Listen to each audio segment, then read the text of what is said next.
Hi, wrestling fans. This is Mad Matt Carter, along with AIWF Hall of Famer Brian Danzig, telling you and reminding you about the most awesome, at least we think so, wrestling podcast there is. It's AIWF Ringside Wrestling, and it comes your way on all your favorite podcasting platforms: Apple, Spotify, iHeartRadio, just to name a few.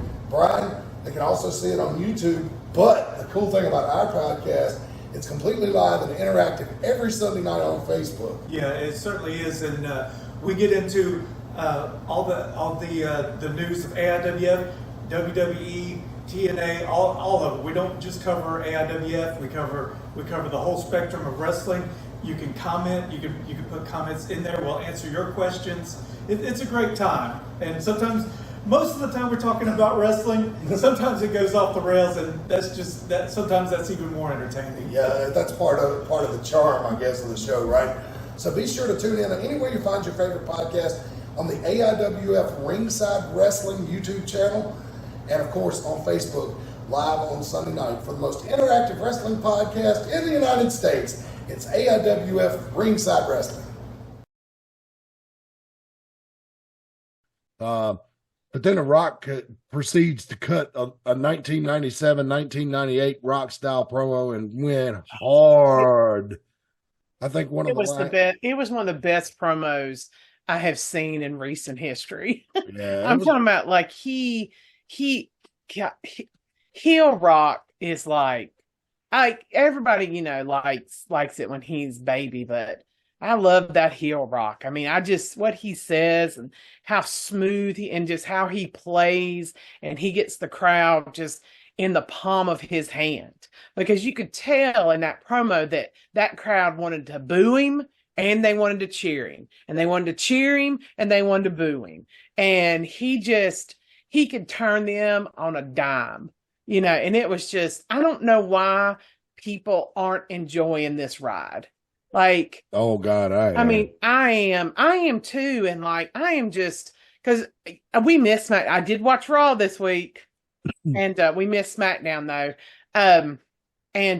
But you had sent the clip from it, and I watched it, and when Brian I was like, Brian, you got to watch this.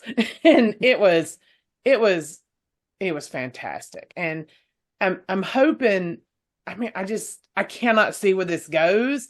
I have some ideas of where it might go, because there's some little things that he said and did that could be innuendo for something that was going to happen, but we'll just have to see. I was going to bring that up. A lot of the internet sleuths on Saturday morning, because I was watching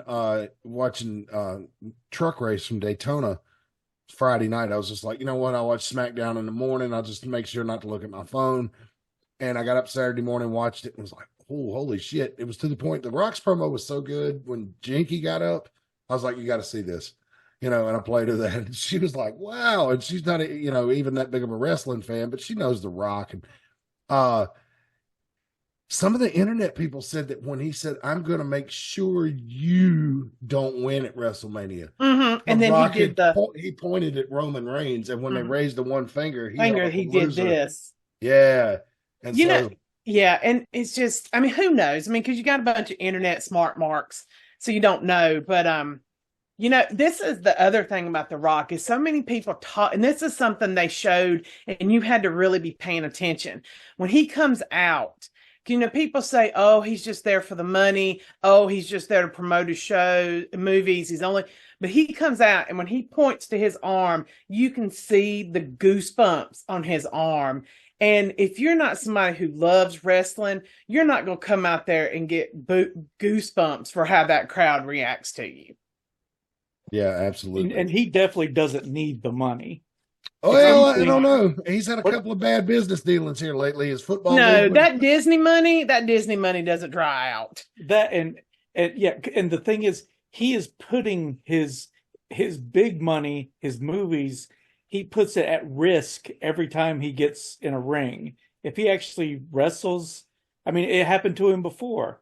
He wrestled, got injured, and it delayed one of his movies. That's right. And that second match with Cena at WrestleMania was the one. Yeah, because he's coming out. He's got Moana 2 coming. He's got the live action Moana. That Disney money is gonna keep him till he's dead. Well, I was he's referring got to the enough money DC now. stuff, though. I was talking about the DC, the Black Adam movie. Oh yeah, but Oh, it wasn't him. It's everybody's shitty in that universe. Well, that's true, but he still made he was a producer on that deal, so that means he was one of the ones that went to the bank and got the loan. So that, like I said, you can't that Disney money will ride you forever, because you got to think about, he probably gets merchandise and from that. I did like, this is kind of going back to Raw. I did like Becky Lynch's promo of her own about how her child didn't know why Daddy wanted to beat up Maui. Yeah, that was pretty good. That was it was really good. So I just thought that was, and going back, I've always said I don't watch the product, and I had started, and man, Raw, I was entertained from the moment it started to the end. There were some things that I was like, like some of the matches, I was like, okay, I know who's going over in this one. But, yeah. But I watched on Hulu, and on Hulu it doesn't take 3 hours because the commercials are only like a minute each. So it cuts down your watching time a lot. So we watched it on that this in the middle of the week, and I wish we had had time to watch SmackDown, but I was really, I'm excited for this WrestleMania. I'm excited for the Elimination Chamber. I guess we'll have to watch it, because isn't it going to be like 3:00 in the morning live? 5 a.m. 5 a.m. Yeah. Yeah. Next Saturday. Or Saturday. It's already. That's be the thing, like the Olympics. When the Olympics was in Brazil, like you couldn't look at the newspaper because they ruined everything. So yeah.